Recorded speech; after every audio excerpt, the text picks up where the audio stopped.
પહોંચી રહ્યા છો કેબીસી ન્યૂઝ। હવે જોઈએ અગત્યના સમાચાર। હિંમતનગર કટાવ બસના કંડક્ટર સામે ફરિયાદ। એસટીના કંડક્ટરે દિવ્યાંગ મુસાફરોને સહાયકની આખી ટિકિટ પકડાવી। વિજાપુર એસટી ડેપો સંચાલિત હિંમતનગર કટાવ એસટી બસના કંડક્ટર દ્વારા દિવ્યાંગ મુસાફરને સહાયકની અડધી ટિકિટ આપવાને બદલે આખી ટિકિટ આપી ગેરવર્તન કરાયું હોવાની ફરિયાદ મુસાફરે વિજાપુર ડેપો મેનેજરને કરી હતી। આ બાબતે ડેપો મેનેજરે જણાવ્યું કે ફરિયાદ મળી છે, સહાયક તરીકે કોઈ પણ વ્યક્તિ હોય તેને અડધી ટિકિટ આપવાની હોય છે। એસટીના નીતિ નિયમ મુજબ ખાતાકીય કાર્યવાહી કરવામાં આવશે।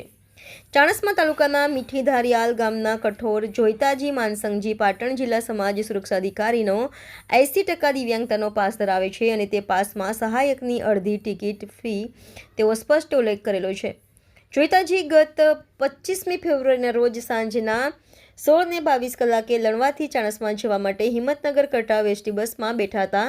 તેમણે કંડક્ટર પાસે સહાયકની અડધી ટિકિટ માંગી, છતાં તેમણે આખી ટિકિટ લેવાની ફરજ પાડી હતી અને સહાયકમાં માતા પિતા, ભાઈ બહેન કે પત્ની જ ચાલે એમ જણાવી ગેરવર્તન કર્યું હતું।